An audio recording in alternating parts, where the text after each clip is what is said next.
Whether you're a writer, a director, or in the case of this video, a cinematographer, you'll find that the greatest attribute that we are looking for is growth. But sometimes growth likes to conflict with this idea of the identity and the style that you as a cinematographer, a DP, or a filmmaker has worked so hard to create, and you want to protect that.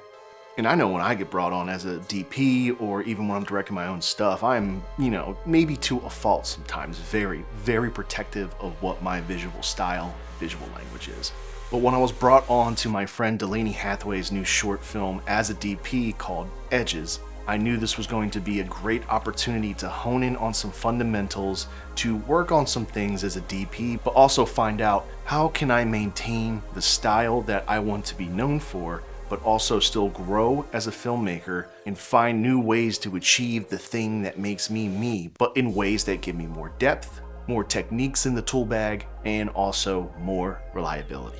Now, I'm sure there will be more about this short film coming out in the later months, but right now it's going to have a little bit of fun in some festivals, so for now, we're just going to talk about the lighting setup for this shot, as it's the best representation of the theme of this video. But as per usual, let's get the damn gear out the way.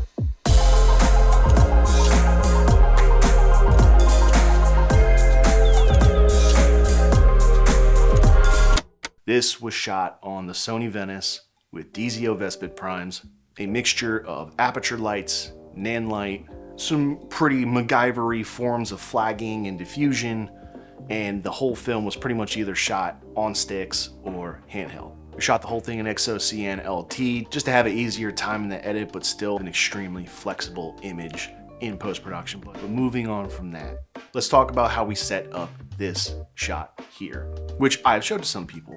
And off the bat, you could think this was done with the old Davis Roar special. Just put the damn actor by a window and let the natural daylight just do its magic. And I've been doing that for years to great success and also not so great success. But the genius of this film is that it was just a couple pages, it was in one room, and we were only shooting for one day.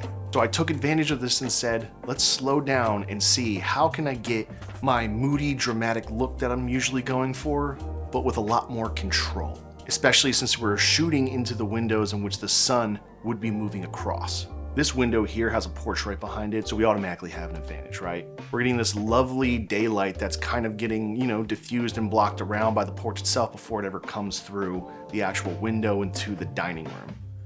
Not to mention the screens that are outside on the porch themselves already kind of softening up the image. So we're already getting a great key ambient light for the entire room.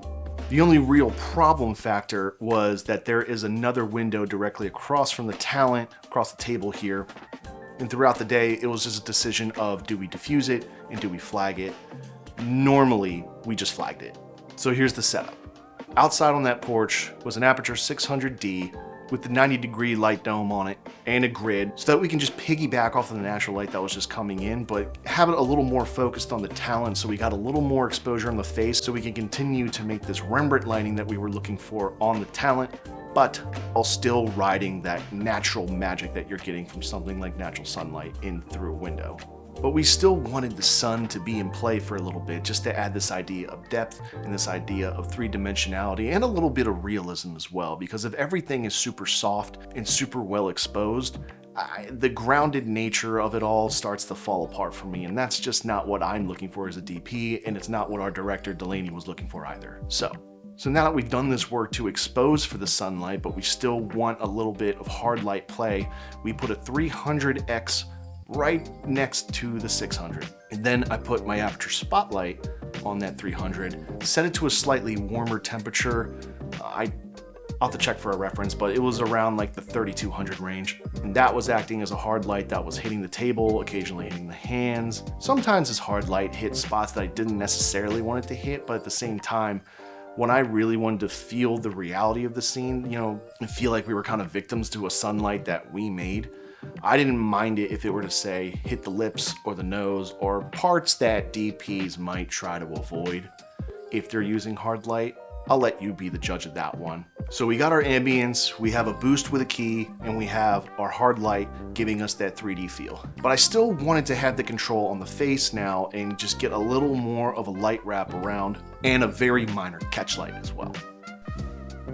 So now moving inside the dining room, I put up 2 Nanlite pavo tubes. They were set to about half strength, and then I draped sheets of bleach muslin that I got from Joann Fabrics just over them like they were little skirts or whatever. Personally, I just didn't find it worth the investment to put up like an 8x or something like that, or make a proper tent or cove light in the corner of this room, especially since I'm gonna be moving around a little bit. And plus, you should know that I was the DP, I was the gaffer, and I was the grip, and I was the AC, so if I can save some time by just throwing a cheap piece of bleach muslin from the internet over these tubes and call it a day, I'm gonna call it a day.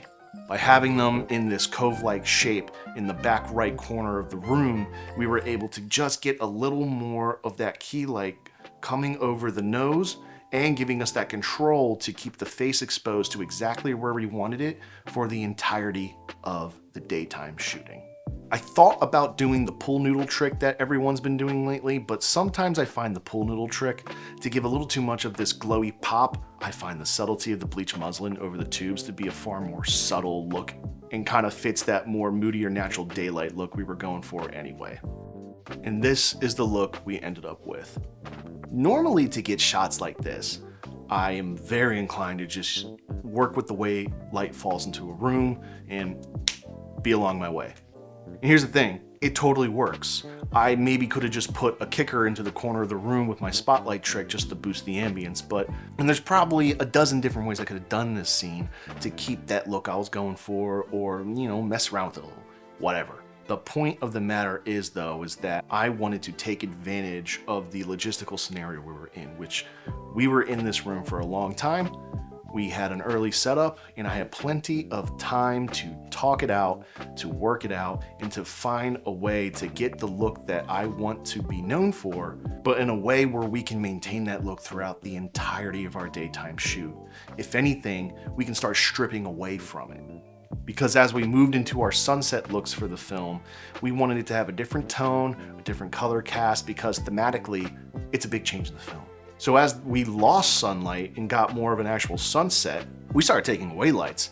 We took away the pavo tubes, we took away the 600, and we only left that 300 with the spotlight outside the porch. We even took the flag off of that little window across the table, and we just put the bleach muslin over it just to diffuse it and get like a nice frontal. Now, if you were paying attention to what I said before about the sun, at this point in the day, the sun was on the other side of the house. There's no way you're gonna see it in this angle. But because we kept the spotlight on the porch and we just slightly let the light beam peak on the side there, you can see that little orange glow. That was our way of saying, here's our sunset. And unlike the other parts of the film, this was only 2 to 3 shots we were getting. So we knew we had plenty of time to utilize that sunset or that golden hour to get this look, not worry about time. Speaking of time, dude, we had like a 4-hour break in between shooting our next scenes. I couldn't tell you the last time we had that much time in between shoots. That was awesome. This was the most pleasant, easiest, yet effective short film I've been a part of in a while. I find that when doing a bunch of projects that are a lot of location switches or very ambitious, and you feel like you're just chomping away at every single second just to make the day, you're not necessarily becoming a better filmmaker, you're becoming a better problem solver.